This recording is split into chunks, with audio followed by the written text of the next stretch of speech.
Hello friends, welcome back to my YouTube channel Keerthi's vlogs. ఇవాల్టి వీడియోలో సగ్గుబియ్యంతో ఈజీగా చేసుకునే దోశ రెసిపీని చూపించబోతున్నాను. మీరు గనక నా ఛానల్ని ఫస్ట్ టైం చూస్తున్నట్లయితే ఈ ఛానల్ని సబ్స్క్రైబ్ చేసుకోవడం మర్చిపోవద్దు. ఇంకా లేట్ చేయకుండా ప్రాసెస్ ఎలాగో చూసేద్దాం. ఫస్ట్ ఒక బౌల్ తీసుకొని అందులో 1 కప్ సగ్గుబియ్యాన్ని తీసుకుంటున్నాను.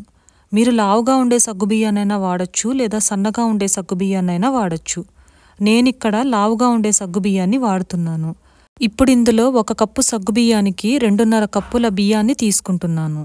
ఈ బియ్యాన్ని సగ్గుబియ్యాన్ని 1కి 2 సార్లు శుభ్రంగా కడిగి పుల్లటి పెరుగు వేసి కనీసం ఒక 4-5 గంటల పాటు నానబెట్టుకోవాలి. ఒకవేళ అవసరం అనిపిస్తే కొద్దిగా నీళ్ళని కూడా యాడ్ చేసి నానబెట్టుకోవాలి.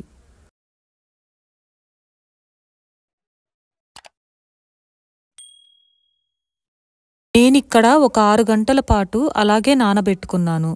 ఇప్పుడు ఒక మిక్సీ జార్ తీసుకొని అందులో మనం నానబెట్టుకున్న బియ్యం మొత్తాన్ని తీసుకొని మెత్తగా మిక్సీ పట్టుకోవాలి.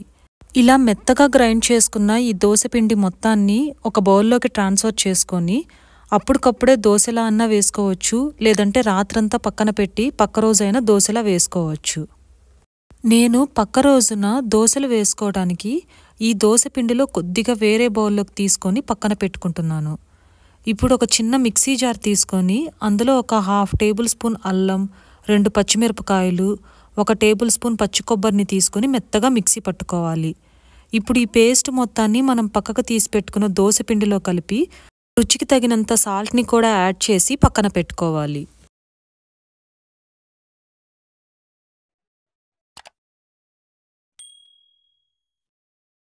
ఇప్పుడు వేడివేడి పెనం మీద మనం రెగ్యులర్గా వేసుకునే దోశల్లాగా కొద్దిగా ఈ పిండిని పెనం మీద వేసుకొని దోశల్లాగా వేసి సైడ్ కొద్దిగా ఆయిల్ని యాడ్ చేసి దోశని వేయించుకోవాలి. ఇప్పుడు ఈ దోశ ఎర్రగా వేగాక రెండో వైపు కూడా తిప్పుకొని కొద్దిగా ఆయిల్ని యాడ్ చేయాలి. రెండో వైపు కూడా వేగాక వేరే ప్లేట్లోకి తీసుకొని ఏదైనా చట్నీతో సర్వ్ చేసుకుంటే మన టేస్టీ సగ్గుబియ్యం దోశలు రెడీ. మీరు డెఫినెట్గా మీ ఇంట్లో ట్రై చేసి మీకెలా కుదిరిందో నాతో కమెంట్ రూపంలో తెలియచేయండి. అలాగే ఈ వీడియో మీకు నచ్చినట్లయితే ఈ వీడియోని లైక్ చేసి మీ ఫ్రెండ్స్ అండ్ ఫ్యామిలీ మెంబర్స్తో షేర్ చేయండి. అలాగే నా ఛానల్ కీర్తీస్ వ్లాగ్స్ని సబ్స్క్రైబ్ చేసుకొని పక్కనే ఉన్న బెల్ ఐకాన్ని క్లిక్ చేయడం వల్ల ఫర్దర్గా నేను పెట్టే వీడియోస్ మిస్ కాకుండా మీకు నోటిఫికేషన్స్ వస్తాయి.